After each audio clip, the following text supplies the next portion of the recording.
1924-2024, la Rose-Croix d'Or, une école gnostique au cœur du monde. Bonjour et bienvenue sur ce podcast que nous vous proposons à l'occasion des 100 ans de la Rose-Croix d'Or. Ce mouvement spirituel qui a pris la forme d'une école sur le modèle des écoles des mystères de l'Antiquité a été fondé en 1924 aux Pays-Bas par les frères Zwir Willem et Jan Leen, ce dernier qui a pris plus tard le nom symbolique de Jan van Reichenborch, bientôt rejoint par Catharos de Petrie. Après les premières années fondatrices, où quelques pionniers ont conçu sa structure et posé les bases de son enseignement, relié au christianisme originel, ce mouvement a connu la clandestinité durant la Deuxième Guerre mondiale. C'est à partir de 1947 et durant les années 50 que la Rose-Croix a développé une dimension internationale depuis l'Europe, mais aussi au Brésil, puis en Amérique du Sud et en Afrique de l'Ouest. Toute une littérature spécifiquement gnostique et transfiguristique a été écrite et publiée, des temples-foyers ont été construits, et ce travail a rayonné sur tous les continents jusqu'à comprendre aujourd'hui 16 000 membres de la Rose-Croix d'Or dans le monde. Alors, nous avons invité 3 personnalités à témoigner pour vous de ce que cette école a changé pour elles et leur propre vision de ce qu'elle apporte au champ spirituel d'aujourd'hui. Janse Coutin, hollandaise d'origine qui a connu les débuts en France et a consacré une partie de sa vie comme intendante du centre de conférence La Licorne, proche de Montpellier. Sylvain Hichet, analyste technico-économique de profession et conférencier actif pour la Rose-Croix. Et enfin, Pascale Courouble, conférencière également et qui mène en parallèle une activité de peintre.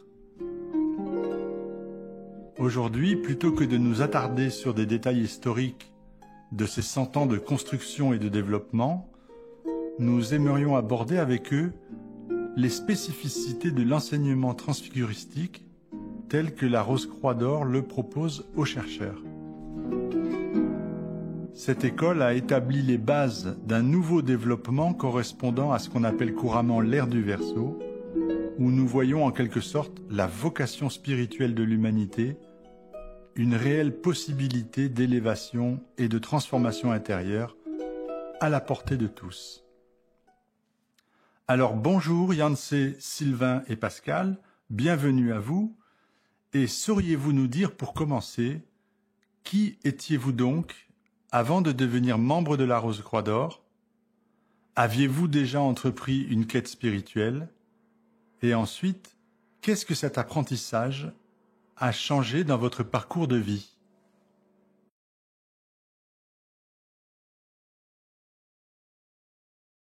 Alors, je crois qu'il y a toujours eu, je dis, des vies parallèles, des êtres qui vivent dans des dimensions différentes. C'est donc pas parce que je suis née dans les années 50 et que j'étais donc dans la préadolescence dans les années 60 que j'ai forcément suivi le même chemin que tous ceux qui étaient nés au même moment, parce qu'il y avait, pour ainsi dire, vraiment des dimensions différentes. Moi, j'ai vraiment senti qu'il y avait dans l'air quelque chose de nouveau, comme plein de possibles, quelque chose qui palpitait, que je ne peux pas nommer, mais après j'ai vu que c'était un sort d'avant-goût de rayonnement du Verseau qui vraiment me touchait. Et c'était le cas avec un certain type d'être humain. Et on devenait amis rien qu'en se croisant dans la rue. Des êtres qui étaient aussi étrangers en ce monde, qui étaient en quête, je ne savais même pas encore de quoi exactement. Mais comme on était des étrangers, des orphelins sur la terre, même, il y avait toujours l'idéalisme, même s'il y avait que des désillusions. Et on se sentait déjà vieille avant d'être même adulte. Je ne pouvais pas vivre sans les réponses sur le sens de la vie. Et j'en étais vraiment très affligée au point d'avoir une sorte de couche profonde de dépression dans ma jeunesse et dans la préadolescence. Et la découverte vers l'âge de 14-15 ans de certains auteurs comme Camus avec son livre Étranger, qui est un livre obligatoire à lire, m'a totalement touchée et m'a donné une sensation d'affinité et comme une sorte de complicité avec un auteur qui montre l'absurdité du monde et de l'homme. Et la même chose, ça s'est produit avec les science-fiction, avec tous ces auteurs qui étaient presque comme des prophètes. On voit aujourd'hui à quel point ces écrivains ont vraiment prédit l'avenir des situations qu'on vit aujourd'hui et qui décrivaient dans les années 50, 60. C'est énorme. Il témoignait, et je le partageais complètement, ce désir intense d'un élargissement de la conscience, d'une perception d'autre monde, de ne pas pouvoir se contenter de cette vie, cette existence ordinaire. Et j'ai utilisé de LSD avec le livre Les Portes de la Perception, et je voyais bien que il y avait un plafond. Je pouvais traverser le monde astro et éthérique, mais je me heurtais à un plafond et j'ai vu que au-delà, il y a sans doute vraiment le vrai monde et je ne pouvais pas accéder comme j'étais. Alors j'ai commencé vraiment ma recherche, un peu chez le bahamisme, le zen bouddhisme, d'autres mouvements de ce genre, et j'étais très impliquée dans des courants d'antipsychiatrie, un traitement de schizophrène, de drogués, et finalement j'ai été tellement dépouillée et confrontée avec la dissolution de l'humanitarisme que j'ai vu que finalement, quand on veut faire le bien, le mal est à mes côtés, comme dit Paul, et qu'il y a toujours un fond égotique derrière tous ces soi-disant actes humanitaires. Et qu'il fallait trouver vraiment la cause de tout le mal.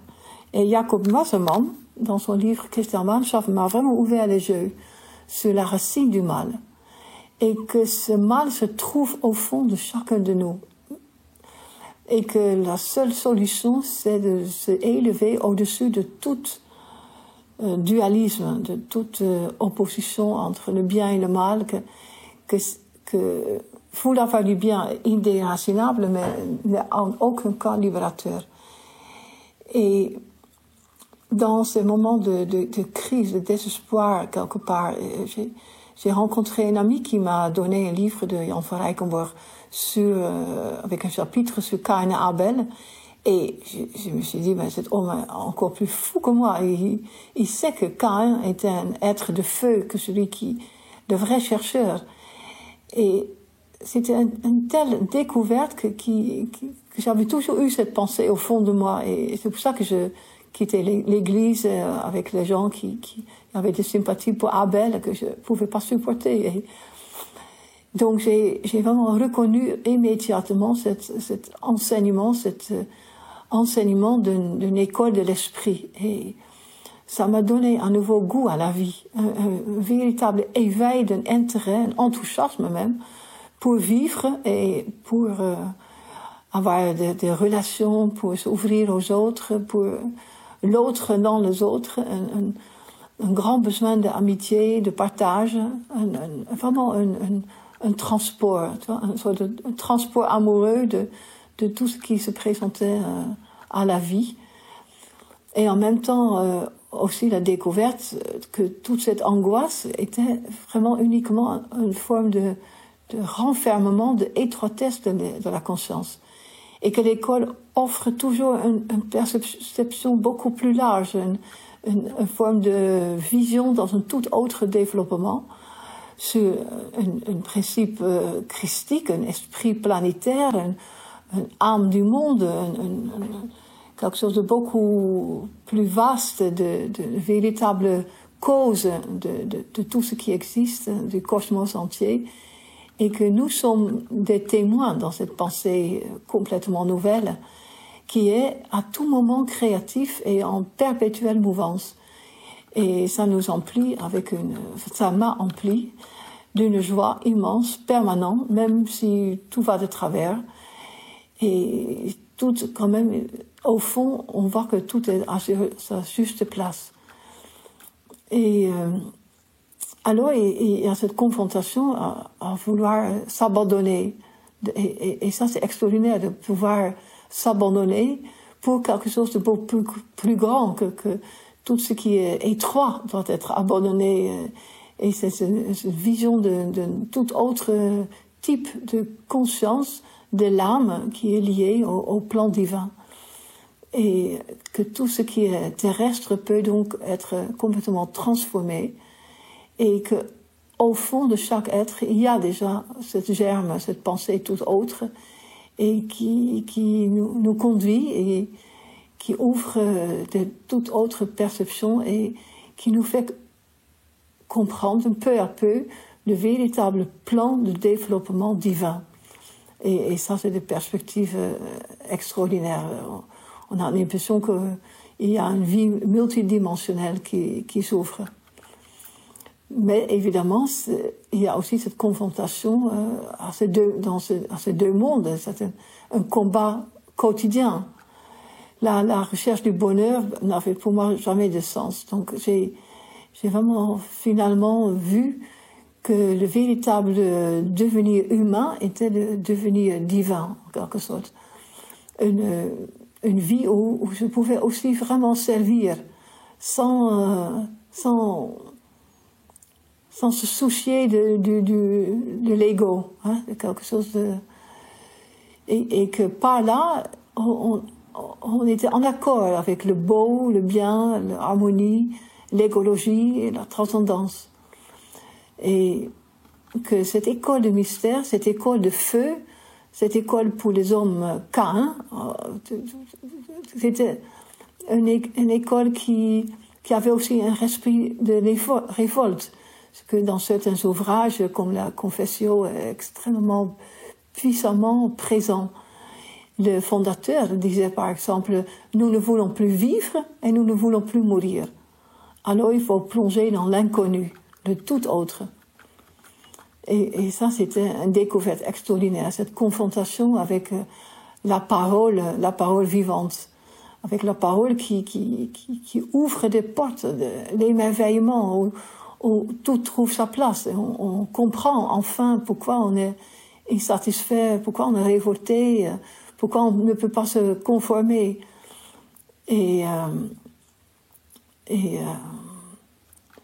on voit que finalement, tous les habitants sont des habitants du cosmos et qu'on habite ensemble dans ce système solaire. Et c'est vraiment un premier coup d'œil dans une vision, dans une idée divine suprême. Et à partir donc, de ce moment-là, j'ai vraiment accepté la vie. J'ai toujours eu une forme d'optimisme, d'enthousiasme qui est aussi indéracinable, même au plus profond de détresse ou de solitude ou de désert. Il y a toujours cette sensation profonde d'être inclus dans un champ initiatique. Alors, on peut dire que mon parcours de vie a complètement changé et que il y avait vraiment en avant-plan toujours cette école de l'esprit et ce corps vivant. Et tout le reste y était subordonné. Et ça a été peut-être un peu trop d'absolu. J'ai dû commettre des erreurs, blesser mes proches. Ce désir d'absolu et de réalisation du tout autre ne me permettait pas de compromis à l'époque. Et c'est là où je vois que l'école a beaucoup évolué. Il y a comme un trésor d'expériences libératrices. Et aujourd'hui, c'est beaucoup plus... On sent qu'on peut inclure tout ça. Alors je commence par ouvrir ce qu'on appelle le voyage de la connaissance de soi. Je commence par la méditation et à ce moment-là, j'expérimente une profondeur de l'être. J'ai pas d'objectif véritablement défini, si ce n'est le bien-être et me donner toutes les chances de réussir dans la vie. J'ai 17 ans. Alors j'explore en profondeur la foire d'attraction. C'est comme ça que je la caractérise parce qu'il y a beaucoup d'attraction dans cette dans ce voyage de la connaissance. Je commence par les arts martiaux, j'explore la cartomancie, je fais des expériences dans les mondes subtils, je regarde les médecines énergétiques, je bouquine tous les livres en tout genre, je remets en question l'ordre du monde, j'explore le Tibet, je me connecte avec la nature et la simplicité, je regarde Matrix, Flight Club. Je vais du côté des versions non officielles des histoires des religions. J'explore le développement des capacités latentes de l'être humain. Je fais des séances de psychothérapie, de voyance, et oui. Je contacte des gourous, je m'intéresse à la mémoire cellulaire et aux maîtres ascensionnés. Voilà, comme un patchwork de tout ce qui peut se faire à cette étape-là de ma recherche. Et malgré toutes ces expériences, toutes les jolies rencontres que j'y ai faites, et je reste avec un sentiment d'incomplétude. Mais en même temps, ces expériences, elles ont été utiles dans mon chemin, parce qu'on pourrait dire qu'elles m'ont en quelque sorte réchauffé le cœur. Alors ce sentiment d'incomplétude, peut-être, c'est ce que je me dis à ce moment-là, que je peux le satisfaire avec la quête de l'amour pour quelqu'un. Ou bien, c'est les deux pistes que j'entrevois à ce moment-là, faire un métier qui me passionne et que j'ai toujours pas trouvé à cette étape de ma recherche. Ma recherche devient plus consciente, je veux m'épanouir, être heureux. Puis je rencontre l'école de la Rose-Croix d'Or à travers un ami qui est membre, j'ai 25 ans. Ce nom résonne en moi. Je vais à une conférence publique et là je suis littéralement saisi par ce qui est partagé. C'est comme si je redécouvre un enseignement que je connais. L'être humain est décrit comme un microcosme, un petit univers dans lequel sont inscrits les traces du passé, des centres de force pareils à des soleils ou des étoiles, notre corporéité divine endormie comme en panne. Puis s'ouvrent en parallèle les grands mythes, la caverne de Platon, les questions sur le réel, les entretiens avec le grand scientifique David Bohm et le sage indien Krishnamurti. Mon expérience personnelle sur ma quête de l'amour à travers l'autre s'essouffle.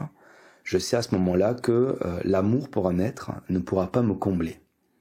Je n'arrive toujours pas à trouver le métier de mes rêves. Et c'est à ce moment-là qu'un moment fort apparaît dans ma vie.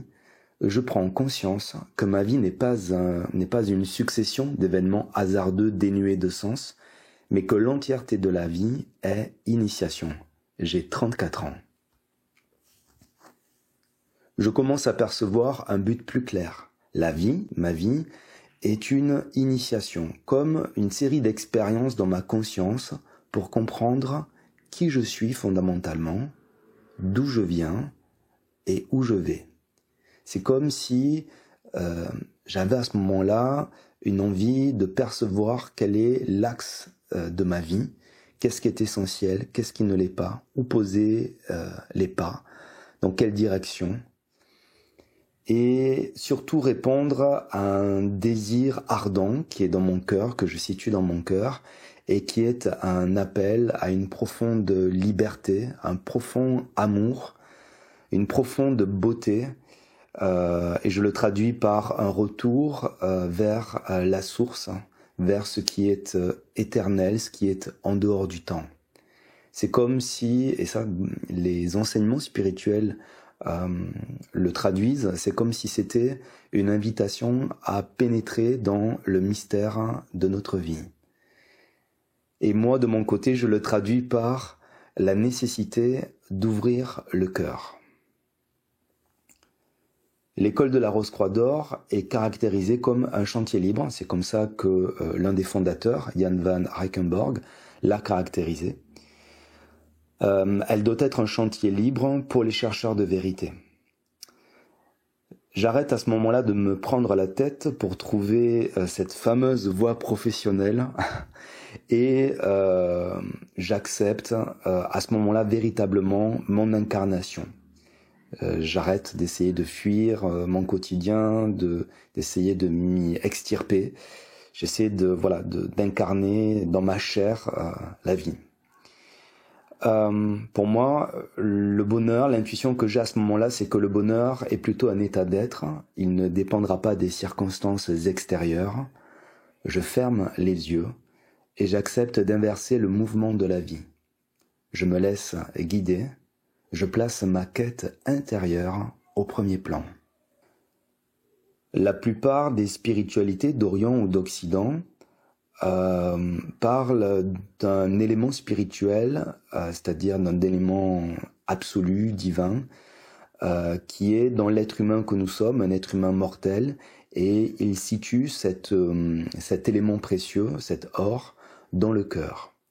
Eh bien, dans la Rose-Croix d'Or, on appelle cet or, cette matrice, en quelque sorte, la rose. Et donc, je reconnais que cette rose, qui est pour le moment comme en bouton, mais qui a une promesse, je l'ai reconnue comme étant mon essentiel, comme étant mon guide, et c'est tellement fort, c'est tellement imprégné en moi que je vais jusqu'à où il faut aller pour suivre ce chemin d'ouverture de cette rose du cœur et finalement d'ouverture de la conscience au champ du spirituel. C'est comme une étincelle de lumière qui me guide petit pas par petit pas. Cette étincelle, c'est une joie, c'est une citadelle inattaquable et j'ai l'intuition que je dois devenir son serviteur et que c'est cela qui doit renaître. Je le vis comme une révolution. Je dois diminuer, c'est comme si une animation en moi naturelle qui m'a accompagné jusqu'à présent dans les expériences, dans ce voyage de la connaissance, doit maintenant toucher une limite et commencer à diminuer, tandis que cette pierre angulaire qui est située dans le cœur, doit commencer à grandir, à s'ouvrir, à s'épanouir. Avant de rencontrer ce courant de la Rose-Croix d'Or, non, je n'avais pas vraiment de quête spirituelle, dans le sens où je n'ai pas participé à d'autres mouvements spirituels. Par contre, je pense, oui, j'avais une quête intérieure très forte, parce que dès l'enfance, je sentais profondément en exil quelque part sur cette terre et avec un sentiment d'être étrangère, de pas réellement savoir vraiment ce qu'il fallait faire, qu'est-ce que c'était que la vie vraie. Et donc comme dans une sorte d'attente comme ça. Et du coup, oui, effectivement, j'ai quand même cherché en particulier dans la danse, par exemple, j'avais un projet plutôt dans la fibre artistique et en particulier la danse, mais sans vraiment pouvoir choisir. Ça m'a beaucoup frappée. Je ne pouvais pas me dire, voilà, là, je vais être danseuse et c'est ma vie, c'est ma vocation. Je ne pouvais pas dire ça.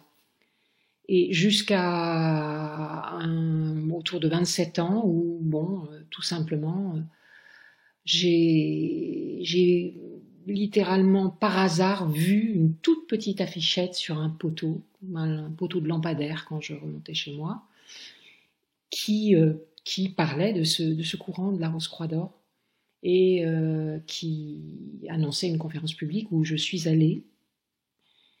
Et là, effectivement, pour moi, la vie a basculé. Mon projet de vie même a basculé. C'est-à-dire, il y a eu une adhésion sans comprendre réellement de quoi il s'agissait, puisque je n'avais pas du tout de culture spirituelle ni ésotérique.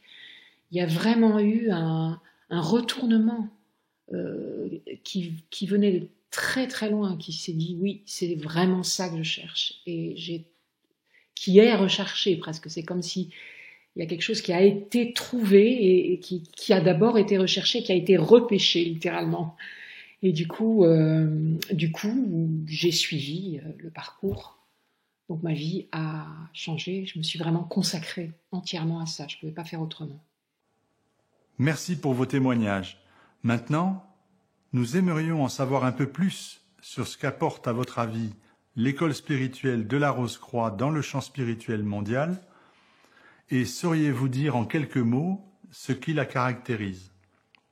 Alors, moi je crois que ce champ spirituel qu'on peut appeler mondial, parce qu'elle s'étend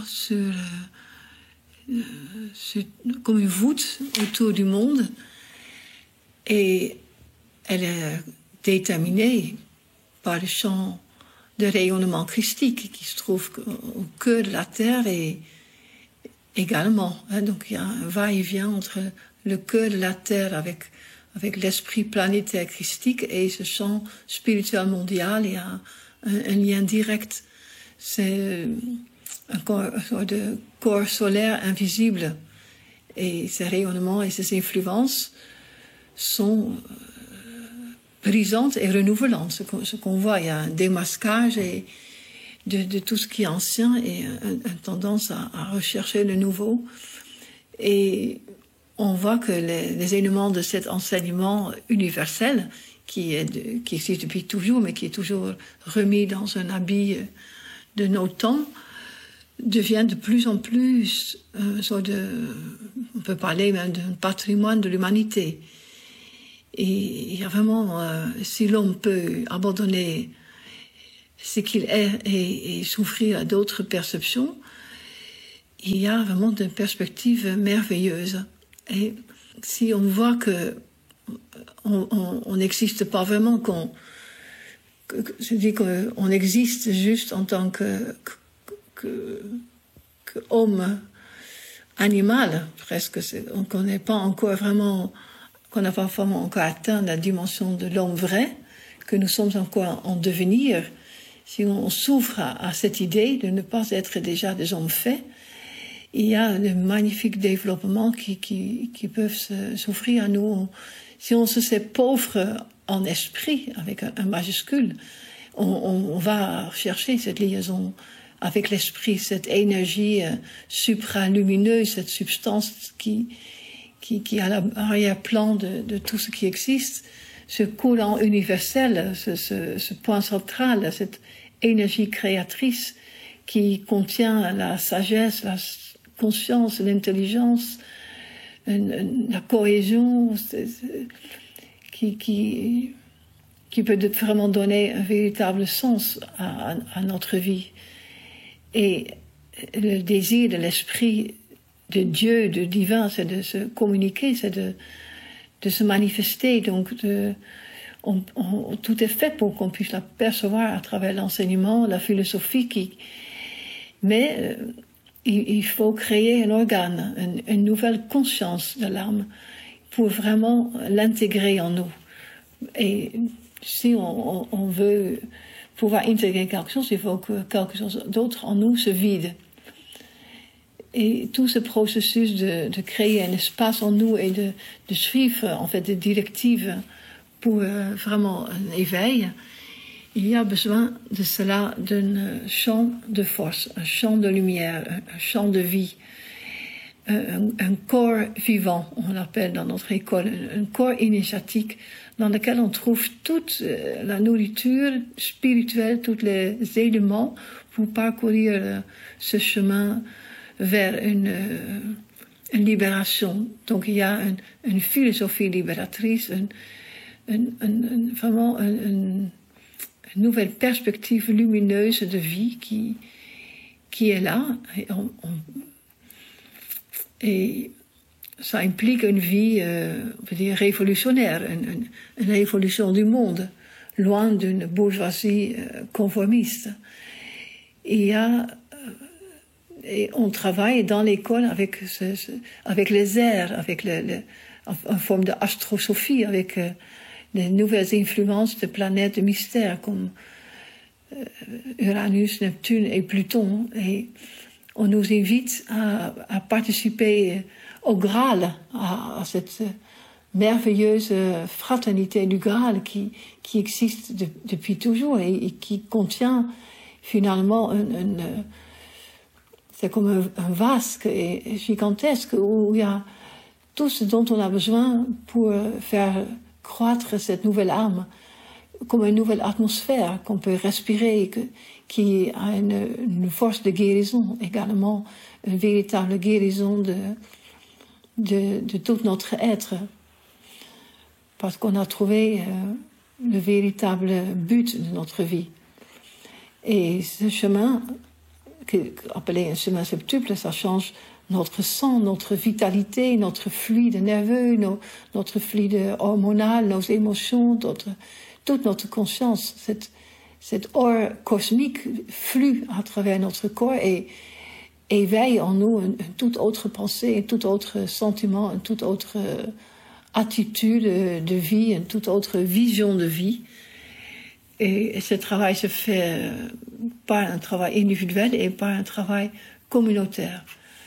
Ça travaille aussi par en fait, c'est du domaine de la révélation. C'est une pensée abstraite qui sonde de plus en plus les véritables causes, les véritables évolutions, les véritables profondeurs du monde divin. Et évidemment, ce trésor, on veut le partager. Donc, il y a dans cette école de l'esprit toujours un désir de transmettre ou d'influer dans l'état du monde ces valeurs d'éternité. Et sa méthode, c'est tout d'abord de supprimer l'oubli, de supprimer l'ignorance, d'éveiller l'homme à devenir conscient de ce qu'il est réellement, ce qu'il peut devenir et ce qu'il est déjà potentiellement. Un chemin de devenir entier.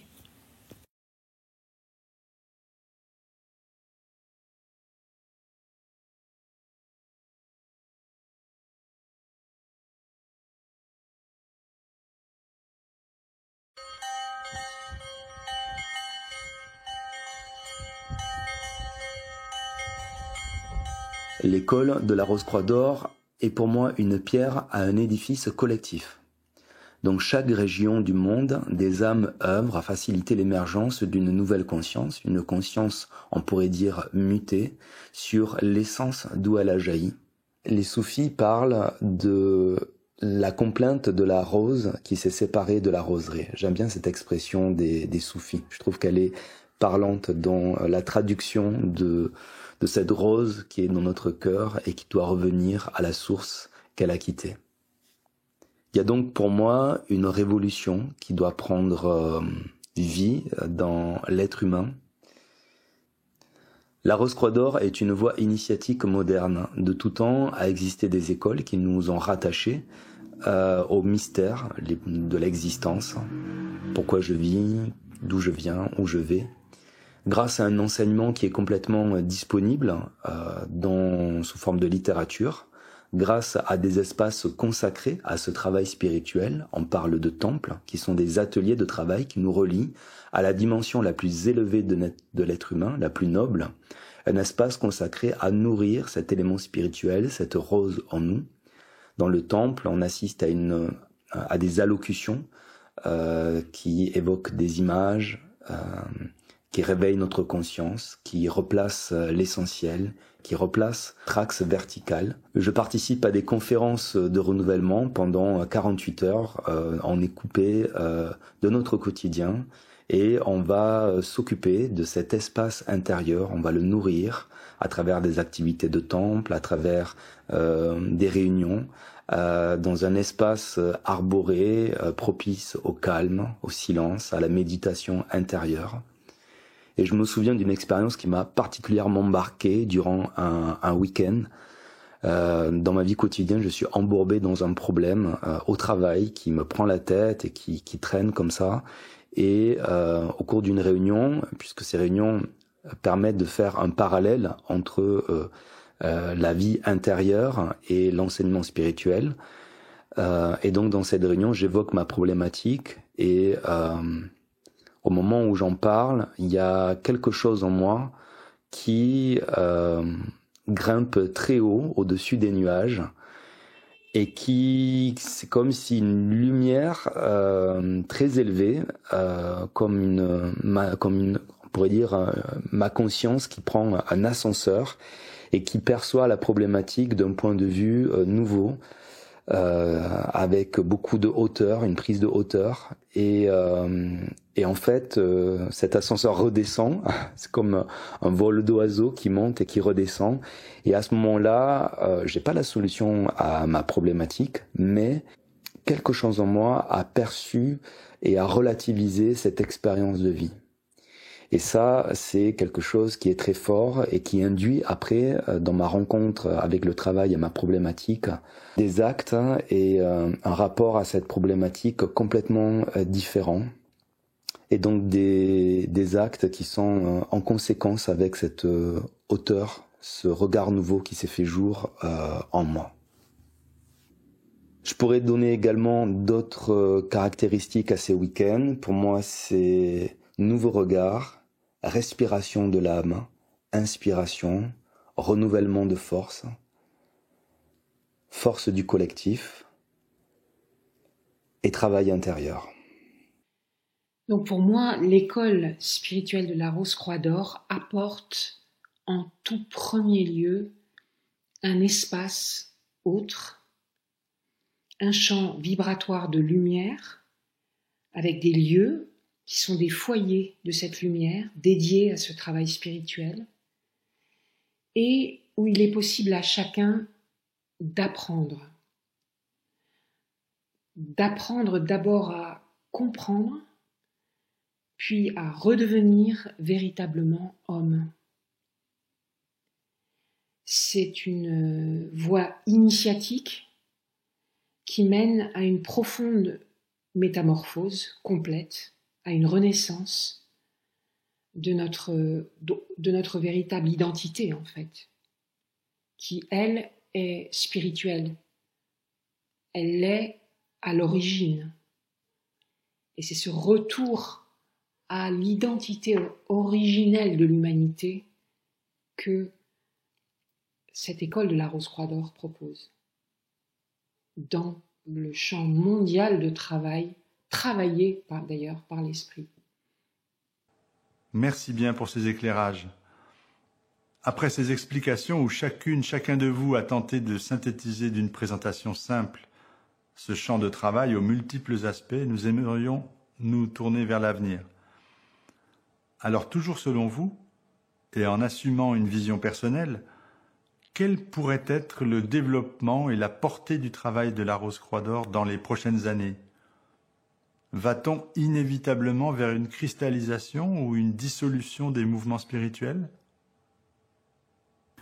Alors, tout d'abord, j'aimerais dire que, en fait, on parle souvent de prophètes et de prophéties et on a tendance de penser que ce sont des personnes qui prédisent l'avenir, qui voient au-delà ou dans une forme de grand présent où l'avenir est déjà contenu dans ce présent.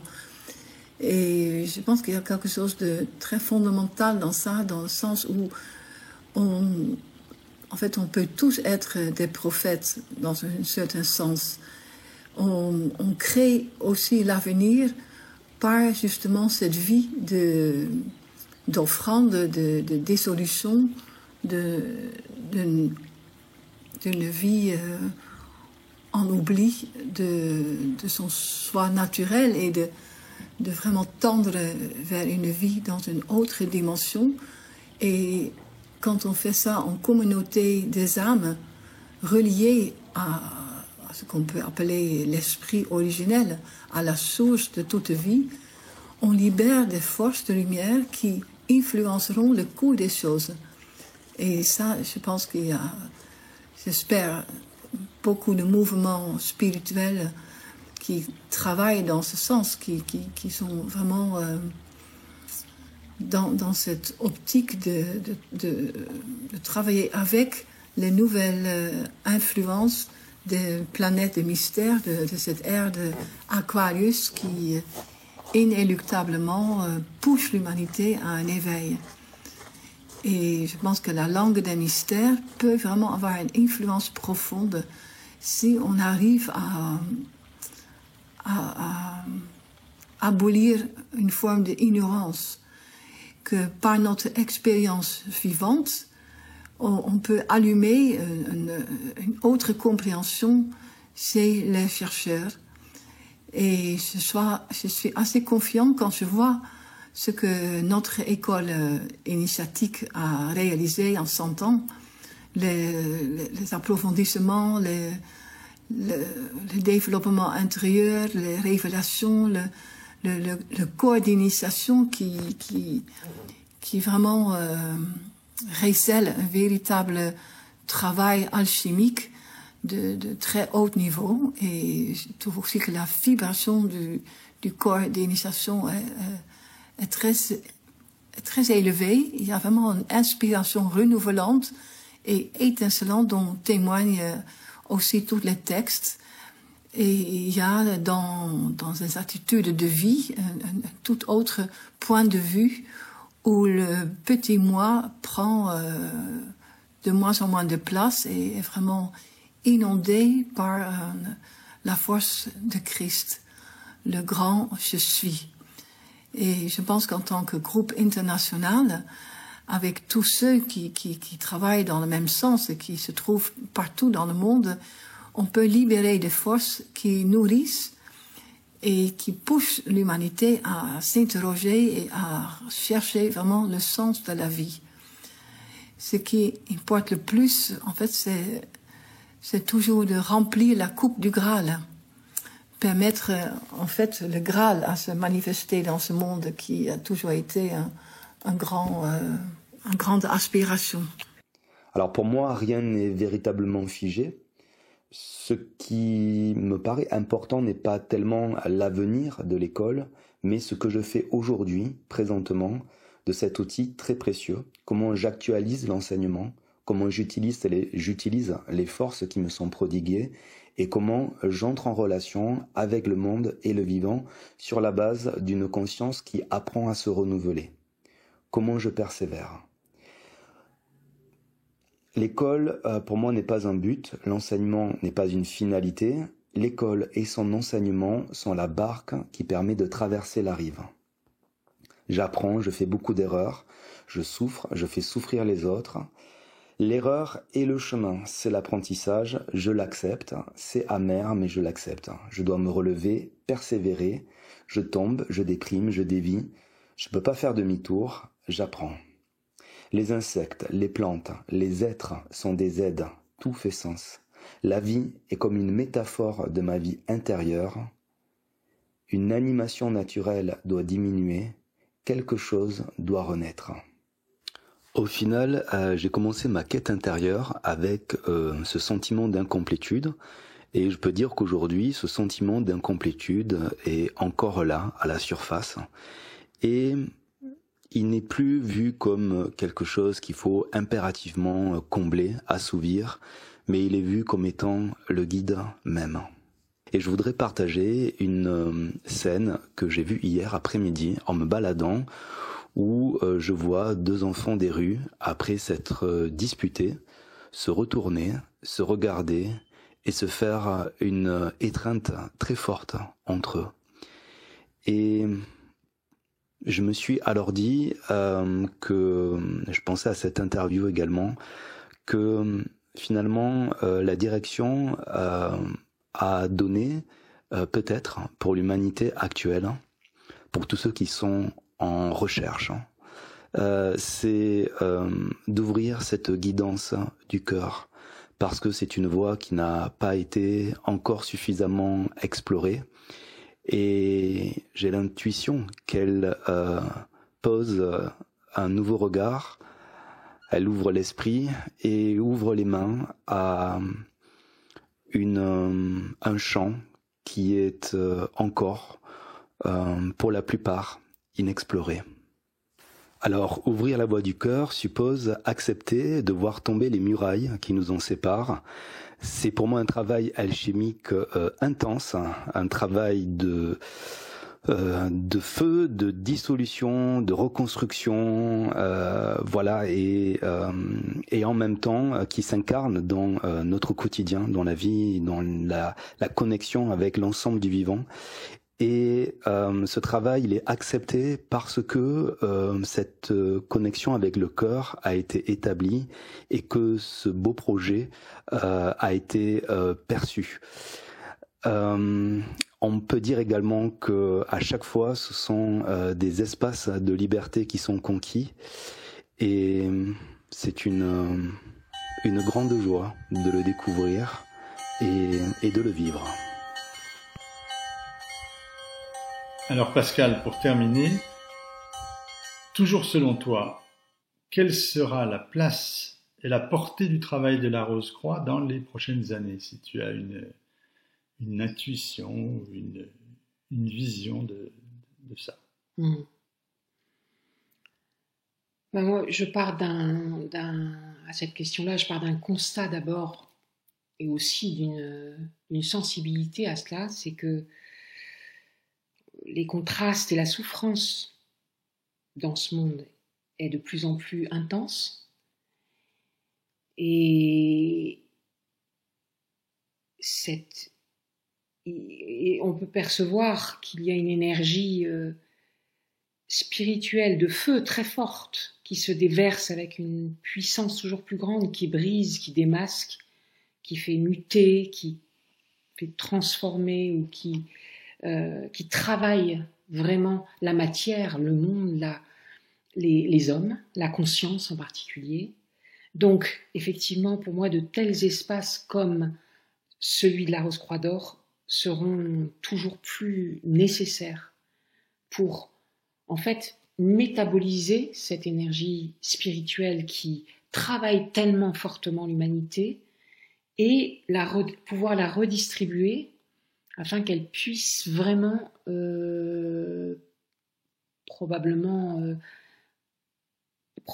adoucir, guérir, rétablir, alléger cette souffrance et ce démasquage très fort. Et ça peut se passer à partir du moment où, dans cette école, il existe une prêtrise particulièrement active qui émane d'une réalisation spirituelle véritable, qui n'est pas donc la prêtrise religieuse que l'on connaît, et qui travaille très très activement dans ces foyers, et qui ouvre du coup l'éventail des possibilités de recevoir, d'accueillir la recherche, la détresse, le désarroi, ou une possibilité même de guérison à l'intérieur de ce champ. Nous espérons que ces riches éléments de réflexion auront inspiré nos auditeurs, et nous vous invitons bien sûr à découvrir les autres webinaires et podcasts de la Rose-Croix d'Or grâce au lien suivant qui va s'afficher. Enfin, avant de nous quitter, chers amis, et en vous remerciant encore pour les éléments de ce podcast, aimeriez-vous ajouter quelque chose qu'il vous tient particulièrement à cœur de partager avec nos auditeurs? Je pense que vraiment ce qui manque le plus à l'humanité, c'est la connaissance véritable. Et déjà Jésus-Christ disait cela il y a 2000 ans. Et je pense que notre école spirituelle, sa tâche, c'est de vraiment dispenser cette véritable religion de la pensée. Alors pour cette dernière question, j'aimerais bien partager avec vous un extrait d'un commentaire de la Pistis Sophia, commenté par Jan van Rakenborg, l'un des fondateurs de l'école, et qui me suit depuis de nombreuses années et qui m'inspire profondément. Un atome est un monde d'un certain ordre, un microcosme. Les espaces compris à l'intérieur de cet atome du bouton de rose sont aussi vastes que l'éternité. Ses facettes, significations et possibilités aussi nombreuses que les grains de sable de la mer. Le bouton de rose est l'ordre d'un monde, l'âme d'un monde, une universalité qui ne peut s'exprimer ici-bas, un univers qui n'est pas de cette nature. Le bouton de rose recèle une vie figée qui pourrait s'épanouir en une gloire souveraine. Dans le miroir du cœur, je vois le bien-aimé dont parlent tant d'initiés. Le monde du tout autre se manifeste en moi comme des yeux qui me regardent. Je vois que le bouton de rose a 7 pétales, que l'atome merveilleux est fait de 7 atomes, et comment cette septuple constellation s'ouvrira comme un univers en expansion quand retentira la parole souveraine, que la lumière soit.